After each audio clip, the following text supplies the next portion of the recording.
How's it going, everybody, and welcome to a brand new video. And today it's going to be part 3 of our Let's Talk FIFA 16 mini-series that we've got going on the channel. And today we're going to be looking at the career mode side of FIFA 16, something that I'm really passionate about. I say passionate, I just love career mode, something I've done on the channel many a time. I've done the Real Betis career mode save, I've done the Leicester City career mode save, and I'm definitely going to be doing another one when FIFA 16 comes out. I am actually really looking forward to getting my hands on some career mode action.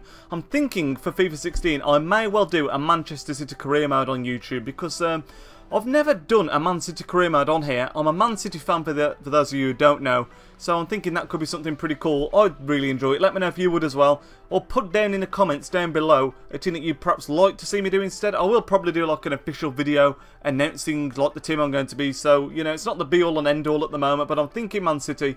Let me know your suggestions down in the comments down below. Also, while you're down there, throw a thumbs up on the video, that would be absolutely awesome, and subscribe to the channel if you're not already. But let's get stuck into some of these screenshots now, and the first thing we're going to be looking at, the logical place to start, pre-season.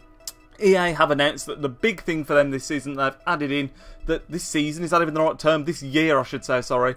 The big thing they've added in, or they're saying it's a big feature anyway, is the pre-season tournament. Something that obviously real clubs do every year, year in, year out. They go all across the world, whether it be Asia, America, absolutely all over the shop, promoting their team. And that is something that's now in FIFA. So clicking on to the next screenshot, I said it on the last video that I did of this series. Forgive me if I'm not looking away, but I'm looking at the screenshots on my telly so I can see what I'm talking about. But you can see on the screen currently there's like 3 different tournaments that you can be invited to. In the overall, I think there's 9 different ones that you can be invited to, like in total. But it just depends what stature your club is. So like if you're Bournemouth, you're not going to be invited to play the teams like Real Madrid, etc. Whereas if you're like Man City, you probably will be invited to teams like Bayern Munich, Real Madrid, that kind of thing. But this is something that when I first heard it was announced, I was a bit like, nobody cares. Everyone just skips over the friendlies at the start of the season. Nobody really gives a damn. But there's a bit of an incentive here, lads, because for these tournaments, you can not only earn prize money, but the prize money goes directly into your transfer budget, which is really cool in my opinion. That's a really big incentive to make you want to do these little tournaments at the start of the season.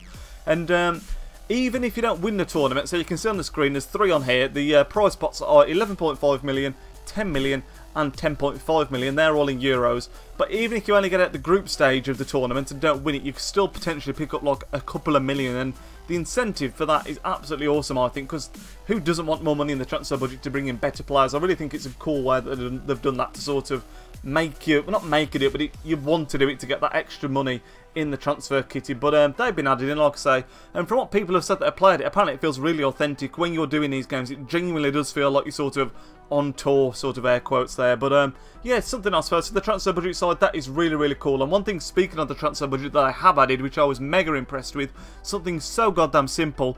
Now, say you have a transfer budget of £20 million, you spend 15 million, so you've got 5 million left, but you don't spend that. That now carries over to next year's transfer budget, which is absolutely freaking awesome, because how often in the past have you like got some money left and then you just lose it, it goes into thin air, who knows where it went, nobody, but now it's actually going to carry on over to your next season, which is awesome. So in theory, if you were like Chelsea and you had like 50 million to start with, because they are also saying that there's more realistic transfer budgets as well. Say if you had 50 million and you didn't spend any of it, that means next season you might get 100 million, which is absolutely crazy to think, really. But next thing we're going to talk about is the next logical step on this, and that is player training, something that they've added in.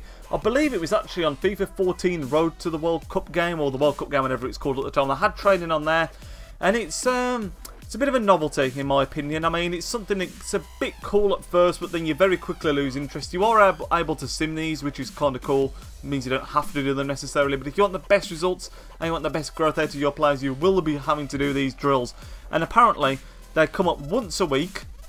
So once, that's fairly often. That's obviously once before every game or what have you. You're doing 1 training session per game, maybe not quite that many because you sometimes have 2 games in a week.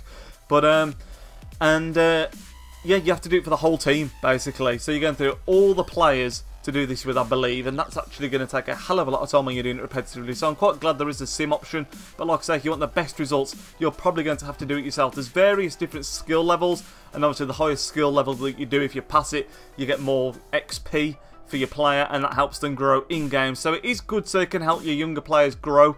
But at the same time, it is going to take a hell of a long time if you're doing it with all your players every week.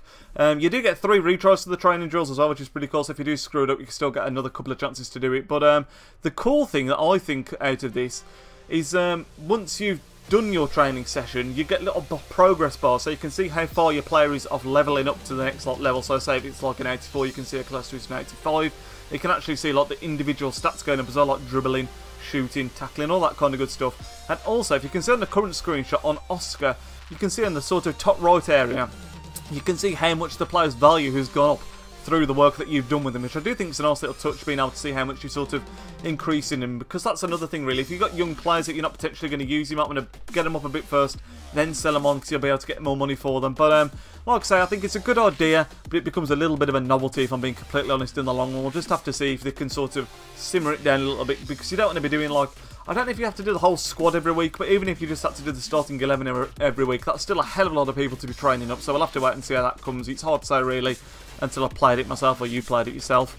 The next thing we're going to talk about is the story of the season, as they call it, and these are the things sort of that you get thrown in there. You've got your nice official layers here with the Premier League and all that kind of stuff.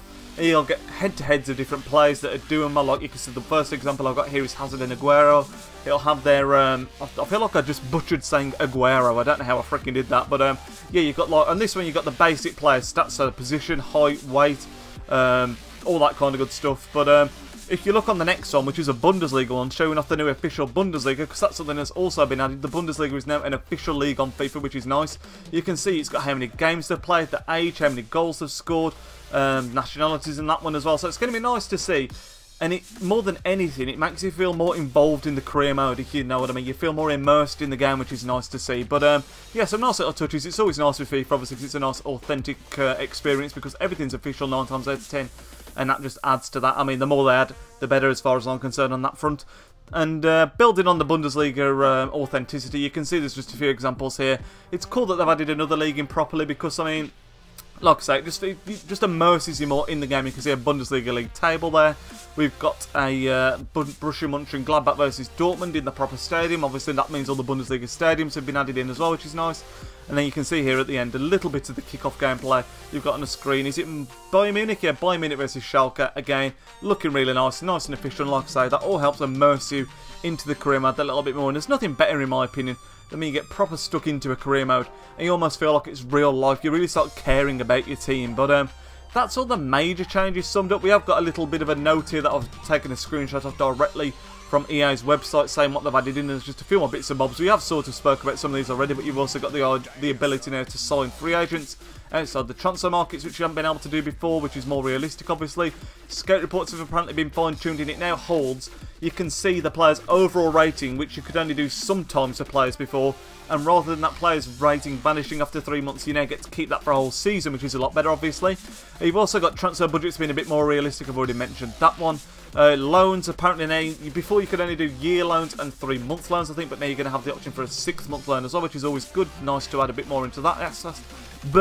Nice to add a bit more into that aspect of the game, sorry about that. Global transfer network, apparently it's just going to be a bit better, because they had that before anyway. Apparently they're just fine-tuning that. And there's also more realistic transfers, which is nice, so there'll be less movement from big players. And if someone, I think I saw an EA representative talking about it, like if Chelsea, for example, sold Eden Hazard, they would then go out and try and find a world-class left mid to replace Eden Hazard. So if you know what I mean, it's a bit more realistic.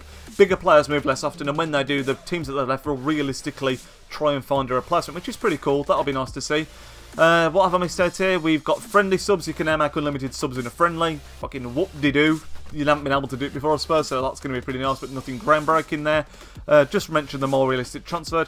And I've just... Did I mention more realistic transfer values? I don't know, but it was ridiculous before anyway. I mean, you could get people like Raheem Sterling for like less than 10 mil, which is just freaking crazy, really. And that's going to be improved, which is nice to see as well. So that, again, all just adding a bit more realism to the whole experience and making it feel a bit more immersive. But I think we've covered pretty much everything at this point. But like I said before, I'm thinking of doing a Man City career mode purely because I support Man City and I think that'd be really enjoyable. Let me know if you agree with me or if you'd like to see something different. I'm always open to suggestions, and I'm open to doing more than one career mode as well. Like I've done have I done 2 this year? I think Betis and Leicester were both this year, weren't they? FIFA 15, so I could do another couple again next year. Let me know what you think in the comments down below. Smash a thumbs up. Smash the thumbs up. I'm getting so tongue twisted at the end of this video. Smash the thumbs up on the video if you did enjoy, and subscribe if you're new, and I'll speak to you all in the next video. Nidge out.